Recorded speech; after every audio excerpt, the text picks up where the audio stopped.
주님께서 여러분과 함께 또한 사제의 영과 함께 루카가 전한 거룩한 복음입니다. 주님 영광 받으소서. 그때 주님께서는 다른 제자 72명을 지명하시어 몸소 가시려는 모든 고을과 고장으로 당신의 앞서 둘씩 보내시며 그들에게 말씀하셨다. 수확할 것은 많은데 일꾼은 적다. 그러니 수확할 밭의 주인님께 일꾼들을 보내주십사고 청하여라. 가거라. 나는 이제 양들을 이리떼 가운데로 보내는 것처럼 너희를 보낸다.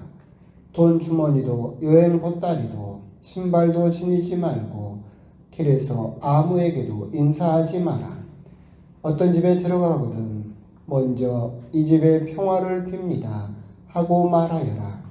그 집에 평화를 받을 사람이 있으면 너희의 평화가 그 사람 위에 머무르고 그렇지 않으면 너희에게 되돌아올 것이다.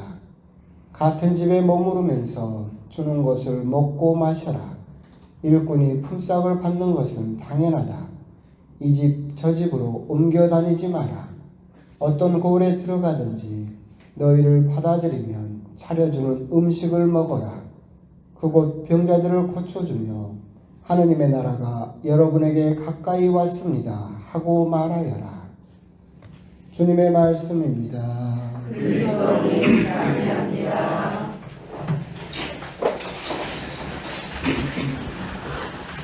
참여해주시고 오늘도 날이 덥습니다. 오늘은 이제 7월이 되었고 본격적인 무더위가 시작된 연중제 14주일입니다.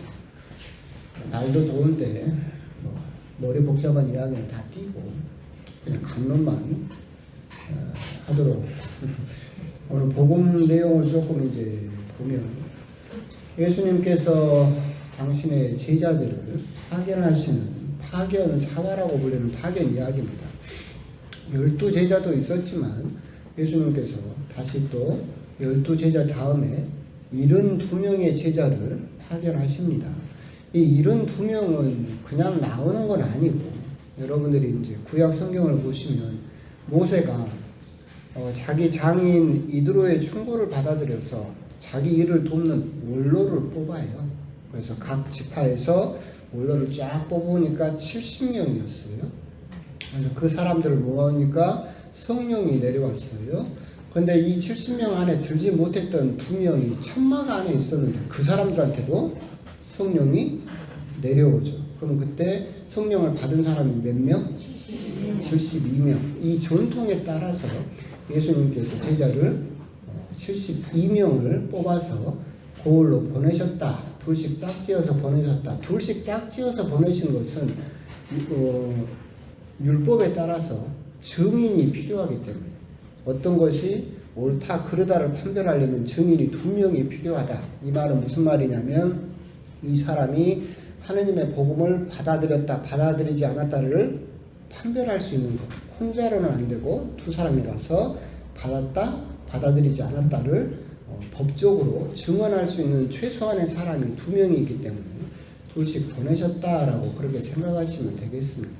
그러면서 이제 재밌는 부분은 앞부분에서 두 부분이 있죠. 첫 번째는 뭐냐면 양들을 이리떼 가운데로 보내는 것처럼 너희를 보낸다. 그리고 돈 주머니도 여행 보따리도 신발도 지니지 말고 길에서 아무에게도 인사하지 마라 라고 이야기를 하십니다. 뒷부분에서 돈 주머니도 여행 보따리도 신발도 지니지 말고 길에서 아무에게도 인사하지 마라 라고까지 예수님께서 이야기하신 것은 두 가지 이유가 있을 겁니다. 첫 번째는 뭐냐라고 한다면 하느님 나라가 너희들 코앞에 와 있다. 즉 복음 선포, 선교라고 하는 것은 여행 가는 것이 아니다. 우리가 어디 여행 가면 어떻게 됩니까? 바리바리 뭐 싸야죠. 칫솔도 싸고 치약도 싸고 비누도 싸고 샴푸도 싸고 갈아입을 옷도 싸고 그럼 짐이 막 늘어나죠. 그런데 그럴 여유가 없다. 지금 하느님의 나라는 너희 코앞에 와 있다. 얼른 가서 사람들에게 준비를 시켜야 된다 하느님 나라가 지금 굉장히 급하게 와 있다라는 소식을 빨리 알려라. 그러니까 선교는 여행이 아니다. 이것저것 챙길 여유가 없으니까 얼른 가라 라는 의미가 있고, 두 번째 의미는 뭐냐면 다른 것에 의탁하지 마라 라는 의미입니다. 돈 주머니도 챙기고 여행 보따리도 챙기고 요번에 신발도 챙기고 여유롭게 가게 되면 결국은 너희들은 예수님의 복음을 전하는 것이 아니라 자기 복음을 전하게 된다.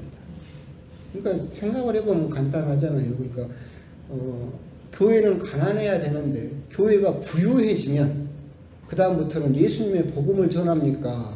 자체 복음을 전합니까? 자체 복음을 전하죠. 그죠? 그렇게 돼버리는 모습을 예수님께서는 경고하시는 것이다. 너희들이 뭘 자꾸 챙기고 뭘 자꾸 가지려고 하면 할수록 이제는 예수님의 말을 전하는 것이 아니라 네 말을 전한다. 이것을 경계하시는 의미로 생각하시면 되겠고, 그렇기 때문에 어떤 것도 지니지 말고, 즉 철저한 헌신, 예수님의 말씀에 대한, 예수님께 대한 믿음을 가지고 철저하게 예수님의 말씀만을 전해라라고 하는 것, 그것을 우리들은 또한 알 수 있겠다라고 하는 겁니다. 뒷부분에 이제 평화를 빕니다와 그 부분은 쭉 읽으시면 되겠지만, 오늘 복음에서 이제 묵상할 것은 말씀드린 바와 같이 두 가지입니다. 첫 번째, 아까 말씀드린 양들을 이리떼 가운데로 보내는 것처럼 너희를 보낸다라고 말씀하시는 부분도 있는데, 오늘 이제 제가 여러분 주보를 나눠드리면서 이제 소식이 없어가지고 실을 거 없더라고요. 그래도 뭐 매주 주보가 컬러풀하게 나오니까 오늘도 컬러풀하게 뭘 넣을까 하다가 우리가 흔히 말하는 미사를 했는데, 미사 뜻이 뭡니까? 아시는 분도 계시겠지만 파견, 보낸다라는 뜻입니다. 그러니까 여러분들은 미사 간다 쉽게 생각을 하지만 그 미사가 뭐예요?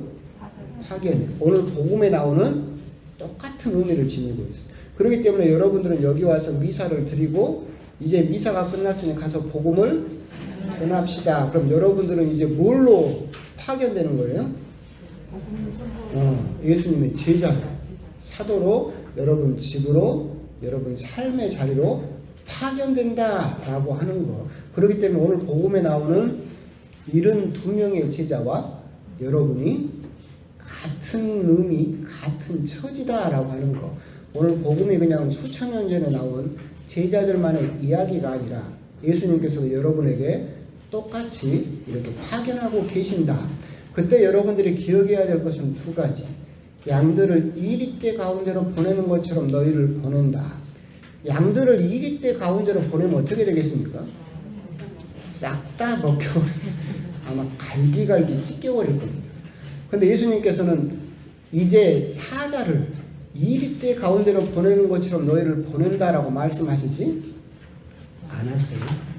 여러분들은 사자와 호랑이가 아니라 뭐라는 소리예요? 양이라는 소리야. 그러니까 우리들은 그렇게 생각을 해요. 성당 갔다 오면 내가 사자, 딱 집에 가면 여러분들이 이제 그럼 나도 사자처럼 호랑이처럼 굴림해서는 안 돼. 사자가 이리떼 가운데로 들어가면 이리떼가 갈기갈기 찢기겠죠. 그렇죠? 그런데 양들을 이리떼로 가운데로 보냈다라고 하는 것은 여러분들이 미사가 끝나고 집에 가면 여러분들은 어떻게 돼야 된다? 갈기갈기 찢겨야 된다. 여러분들이 여러분 남편을 갈기갈기 찢으면 여러분 자녀들을 갈기갈기 찢으면 하느님, 예수님께서는 여러분들을 호랑이나 사자로 보내는 것이 아니라 양으로 보냈다. 그렇기 때문에 여러분들은 미사가 끝나고 여러분들이 파견된 자리에 가서는 갈기갈기 찢길 각오를 해야 된다. 그 부분이 우리들에게 굉장히 어려운 부분이지만 파견의 첫 번째 의미이다. 예수님께서는 결코 여러분들을 힘있고 능력 있는 사자나 호랑이로 파견하는 것이 아니다. 어쩔 때는 성당 다니는 것이 억울하고 부담되고 힘들고 왜 나만 참아야 되고 왜 나만 양보해야 되는가, 굉장히 그것이 힘들게 여러분에게 다가올 수 있겠지만 그 힘들고 고통스러운 것을 느꼈다라고 하는 것은 여러분들이 잘 살고 있다는 증거다. 여러분들이 양으로서 이 때 가운데 찢기고 있다는 것은 여러분들이 파견된 제자로서 잘 살고 있다라고 하는 첫 번째 증거가 될 것이다 라고 하는 겁니다. 두 번째, 돈 주머니도 여행 보따리도 신발도 지니지 말라라고 하는 것은 아까 말씀드렸는 것처럼 철저하게 하느님만, 예수님만 의탁하고 파견돼서 네 말 하지 말고 누구 말 해라? 예수님 말만 해라 라고 하는 점, 그런 점에 대해서 복음에 물 타지 마라 라는 점을 우리들은 또 한번 곰곰이 생각을 해볼 필요가 있습니다. 그 옛날 이야기이긴 하지만 그 이명박 대통령이 다니던 소망교회가 그 예배 시간이 되면 주차장에 그 의리의리한 사람들이 주차 안내를 해요. 주차를 예쁘게 합시다 하면 주차봉을 흔드는 사람이 누구? 장관, 차관, 막 우리가 생각하면 어디서 보도 못한 한번 볼까 말까 한 사람들이 주차봉을 하면서 열심히 봉사를 하고 있어요. 참 대단한 사람들이긴 하죠. 근데 그 사람들이 그렇게 장관, 차관, 국회의원들이 그렇게 주차장에서 땀 흘리고 있는 것은 정말로 예수님 복음을 믿어서 그럴까요? 아니면 딴 사람을 보고 그런 걸까요? 딴 사람을 보고 그러는, 거기 나오는 장로님을 보고 그러고 있는 거죠. 그게 복음에 물 타지는 거죠. 복음이 변질되고 있는 거예요. 옛날에 한번 말씀드렸었잖아요. 주월동에서 봤을 때 가면 그 길 옆에 크게 플랜카드가 그 교회 벽에다 적어놨어. 만배 교회가 있어요. 만배 교회. 만배로 하느님이 돌려준대요. 그래서 내가 말씀드렸잖아요. 거기다가 여러분들이 10,000원 내면 하느님이 몇 배로 돌려줘요? 1원씩 그래서 10,000원. 10,000원 내면 하느님이 1억으로 돌려줘요. 요즘 청년들이 그 코인 할 필요가 없어. 거기다 투자라고 10,000배가 들어온다는 거예요. 근데 생각을 해봐요. 예수님이 그렇게 가르친 적이 있어요? 없어요. 가난한 사람들 너희들은 행복하다. 하느님의 나라가 너희의 것이다 라고 이야기를 하셨어요. 부자들 너희들은 불행하다. 그러잖아요. 너희들은 받을 것을 이미 다 받았다라고. 예수님께서는 가난한 사람들은 행복하다.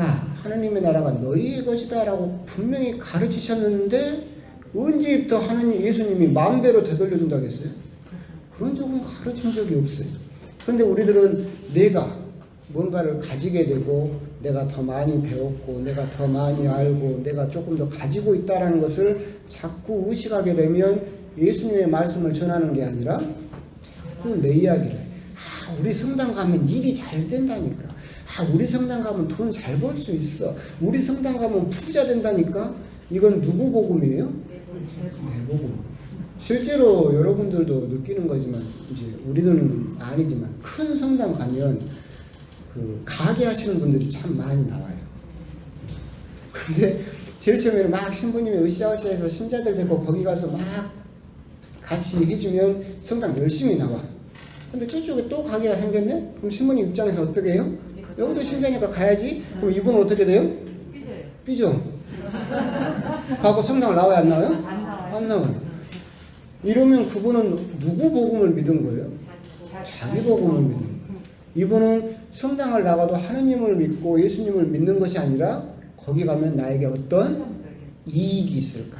거기 가면 내가 장사가 또 신자들이 오면 장사가 잘 될 것이다 라고 하는 자기 복음을 믿어버리기 때문에 결국은 예수님을 떠나게 된다라고 하는 거죠. 결국 우리가 복음을 선포할 때 다른 것을 자꾸 의지하려고 해서는 안 된다. 결국 여러분들이 여러분 집안에서도 예수님의 복음을 선포하고 여러분의 삶의 자리에서 예수님을 알리려고 할 때 다른 것에 의지하지 말고 여러분들이 가지고 있는 그것에 의지하지 말고 순수한 예수님의 복음만 가지고 여러분들이 복음을 선포할 수 있어야 되겠다라고 하는 겁니다. 그래서 오늘 복음에서 우리 역시도 똑같이 예수님으로부터 파견받은 72명의 제자들 가운데 한 사람으로서 내가 복음을 선포할 때 어떤 모습으로 복음을 선포해야 되느냐 거기에 대해서 2가지 점을 꼭 여러분들이 묵상을